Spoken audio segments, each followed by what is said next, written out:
this is the first law, and the heading is very interesting. The man who didn't look right. Let us read. The psychologist Gary Klein once told me a story about a woman who attended a family gathering. She had spent years working as a paramedic, and upon arriving at the event, took one look at her father-in-law and got very concerned. "I don't like the way you look," she said. Her father-in-law, who was feeling perfectly fine, jokingly replied, "Well, I don't like your looks either." "No," she insisted, "you need to go to the hospital now." A few hours later, the man was undergoing life-saving surgery after an examination had revealed that he had a blockage to a major artery and was at immediate risk of a heart attack. Without his daughter-in-law's intuition, he could have died. What did the paramedic see? How did she predict his impending heart attack? When major arteries are obstructed, the body focuses on sending blood to critical organs and away from peripheral locations near the surface of the skin. The result is a change in the pattern of distribution of blood in the face. After many years of working with people with heart failure, the woman had unknowingly developed the ability to recognize this pattern on sight. She couldn't explain what it was that she noticed in her father-in-law's face, but she knew something was wrong.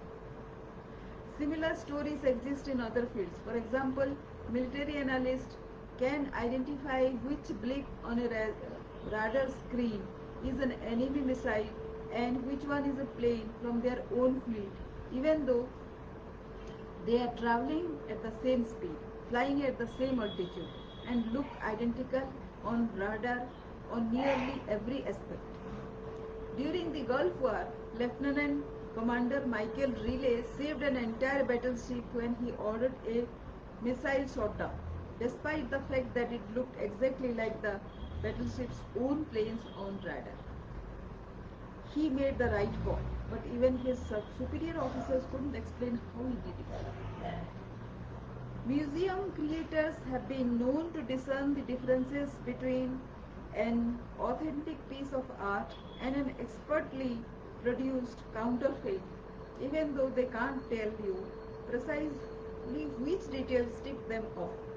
Experienced radiologists can look at a brain scan and predict the area where a stroke will develop before any obvious signs are visible to the untrained eye. I have even heard of hairdressers noticing whether a client is pregnant based only on the feel of her hair. The human brain is a prediction machine.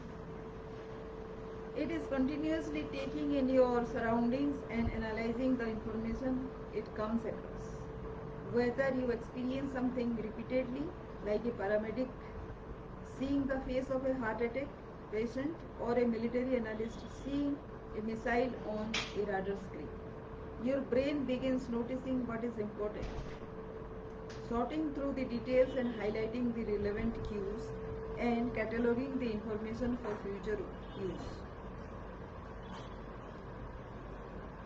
We underestimate how much our brains and bodies can do without thinking.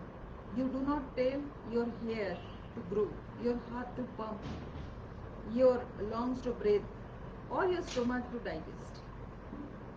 And yet your body handles all this and more on autopilot.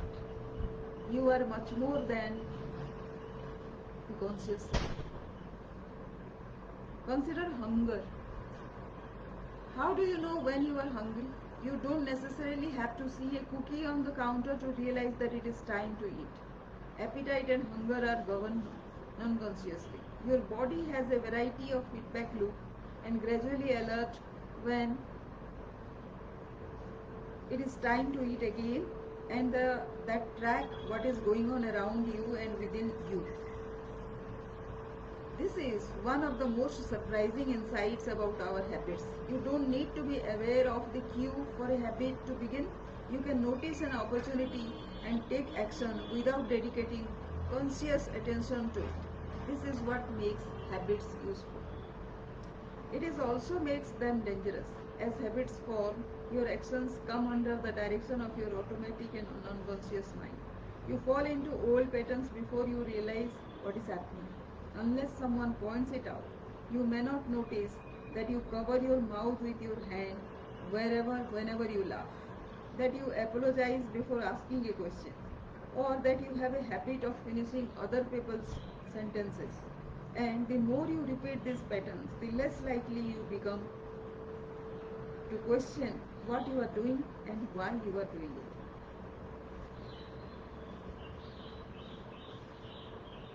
The habit scorecard. The Japanese railway system is regarded as one of the best in the world. If you ever find yourself riding a train in Tokyo, you will notice that the conductors have a particular habit.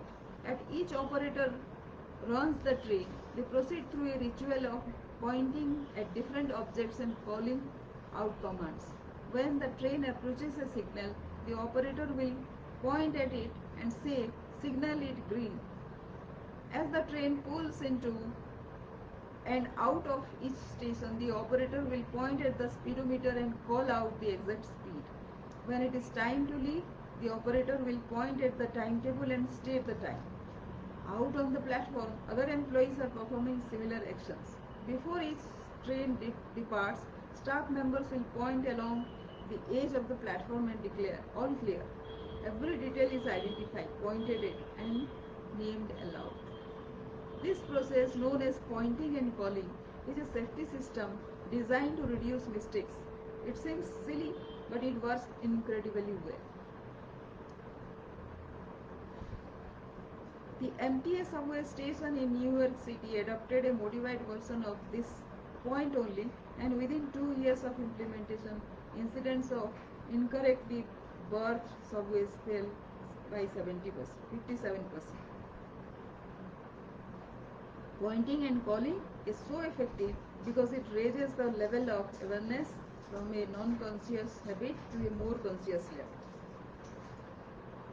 One of our greatest challenges in challenging habit is maintaining awareness and what we are actually doing.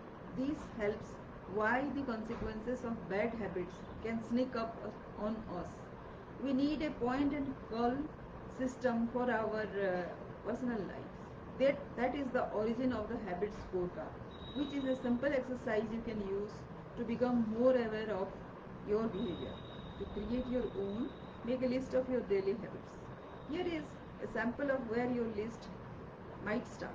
Wake up, brush your teeth, turn off alarm, check my phone, go to the bathroom, weigh myself, flush my teeth, put on deodorant, hang up towel to dry, get dressed, make a cup of tea, and so on.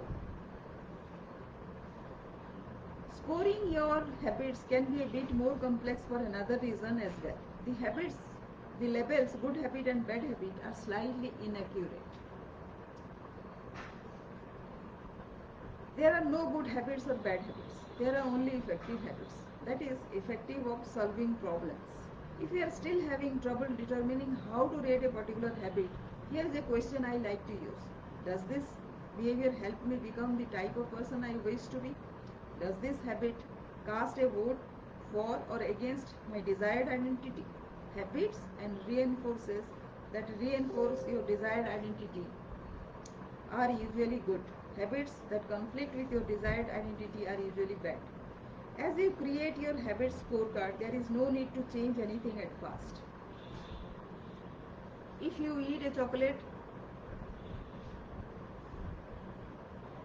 bar every morning, acknowledge it, almost as if you were watching someone else. Oh, how interesting that they would do such a thing. If you binge eat, simply notice and you are eating more calories than you should. If you waste time online, notice that you are spending your life in a way that you do not want. The process of behavior change always starts with awareness. Strategies like pointing and calling and the habit scorecard are focused on getting you to reorganize your habits and acknowledge the cues that trigger them, which makes it possible to respond in a way that befits you. So the summary of this chapter is, With enough practice, your brain will pick up on the cues that predict certain outcomes without consciously thinking about it. Once our habits become automatic, we stop paying attention to what we are doing. The process of behavior change always starts with awareness. You need to be aware of your habits before you can change them. Pointing and calling raises your level of awareness from a non-conscious habit to a more conscious level by verbalizing your actions. The habit scorecard is a simple exercise you can use to become more aware of your behavior. So that completes our chapter 4. Thank you for watching.